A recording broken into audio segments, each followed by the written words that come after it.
श्री राजू बिष्टा जी। धन्यवाद सर, आपने बहुत ही महत्वपूर्ण विधेयक पे बोलने के लिए मुझे मौका दिया। Sir, forest conservation amendment bill 2023 जो फॉरेस्ट कंजर्वेशन एक्ट 1980 के कुछ संशोधन के साथ जो आज की आवश्यकता को देखते हुए लाया गया है। फॉरेस्ट कंजर्वेशन एक्ट 1980 जब लागू हुआ था उस समय सस्टेनेबल डेवलपमेंट का कोई कॉन्सेप्ट नहीं हुआ करता था सर। एमिशन की कोई चिंता बहुत बड़ा विषय नहीं रहता था और कार्बन न्यूट्रलिटी की आवश्यकता बहुत ज़्यादा महसूस नहीं होती थी। और ख़ास करके वनवासियों के अधिकार, उनके पारंपरिक आजीविका और वनों पर उनकी जो निर्भरता है उनको मान्यता नहीं दी गई थी। आज इन सभी विषयों की आवश्यकता बढ़ी है और इन्वायरमेंटल इंटीग्रिटी को सोशल रिस्पॉन्सिबिलिटी के साथ संयुक्त करने की आवश्यकता को ध्यान में रखते हुए ये बिल लाया गया है। और मैं आदरणीय प्रधानमंत्री जी और मंत्री जी का विशेष आभार व्यक्त करना चाहूँगा। ये बहुत ही प्रोग्रेसिव बिल है और जहाँ पहले सिर्फ संरक्षण की बात होती थी, आज जो है संवर्धन की बात भी हो रही है। सर, बिल जो है जेपीसी में भेजा गया था और आपकी नेतृत्व में 31 सदस्य वहाँ पे मौजूद रहे और बहुत अध्ययन के बाद, सभी स्टेक होल्डर के साथ मीटिंग करने के बाद और विशेष करके जो बॉर्डर के स्टेट्स है, हिली स्टेट्स है, नॉर्थ ईस्ट के स्टेट्स है और डेवलपमेंट एजेंसी, गवर्नमेंट बॉडीज़ के इनपुट लेने के बाद और उन सभी सुझावों को इसमें शामिल करने के बाद ये बिल प्रस्तुत किया गया है। और कुल मिलाकर के सभी तरह के अगर कमेंट्स और इनपुट देखें तो 1309 के आसपास जो है कमेंट्स हम सबको मिले थे।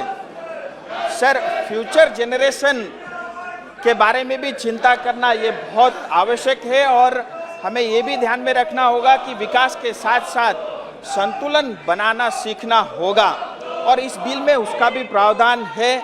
और इतना ही नहीं सर कि फॉरेस्ट में हजारों जो है फॉरेस्ट बेस्ड कम्युनिटी है, इनका जीवन और आजीविका वनों पर ही निर्भर है और फॉरेस्ट बेस्ड जो कम्युनिटी है उनको पहचानने और उनकी रक्षा करने की अति आवश्यकता है। और संरक्षण प्रयासों के बिना वो पीढ़ियां जो है प्रकृति के साथ इससे पहले भी साथ रही है और ट्रेडिशनल फॉरेस्ट कम्युनिटी ने वनों की जो इकोलॉजिकल इंटीग्रिटी है उसको आज तक कायम रखा है। ये शायद पहली बार है जब फॉरेस्ट कम्युनिटी के अधिकारों को बहुत स्पष्ट स्पेसिफिक रूप से जो है परिभाषित इस बिल में किया गया है।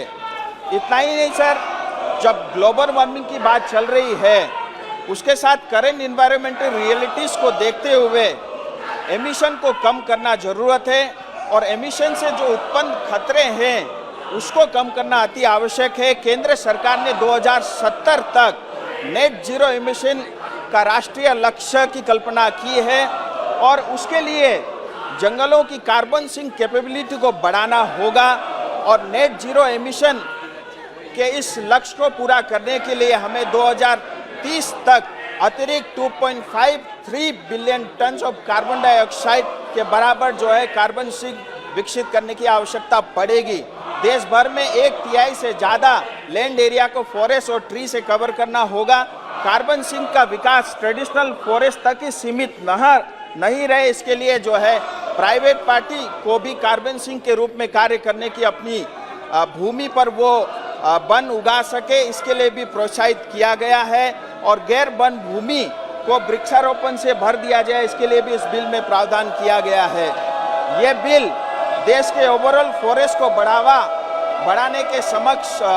बढ़ाने के लिए सक्षम है और इतना ही नहीं, ये बिल ये भी सुनिश्चित करती है कि लोगों की भागीदारी महत्वपूर्ण होगी कि इन्वायरमेंट और जो है नेट जीरो टारगेट को पूरा करने में हमें सफलता मिले। सर, इतना ही नहीं, ये बिल बहुत सारे प्रावधान के साथ साथ एक प्रावधान ये भी सुनिश्चित करता है कि फॉरेस्ट लैंड का कोई दुरुपयोग ना कर सके। मैं एक उदाहरण के तौर पे कहना चाहूँगा, मैं पश्चिम बंगाल से आता हूँ।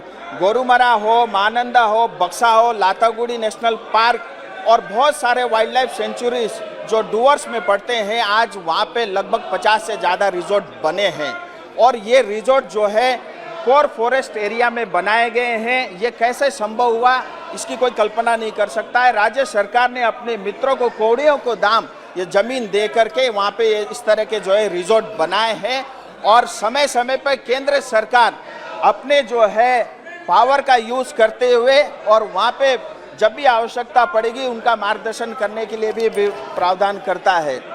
सर, बिल राष्ट्रीय महत्वपूर्ण की जो परियोजना है, खास करके विशेष करके एलओसी हो, बॉर्डर एरिया के विकास कार्य में तेजी लाने के लिए हमें मदद करेगी। डिफेंस रिलेटेड समाप्त कीजिए या रेल लाइन हो या पब्लिक रोड हो, नेशनल सिक्योरिटी के कार्य करने में भी हमें ये बिल मदद देगी।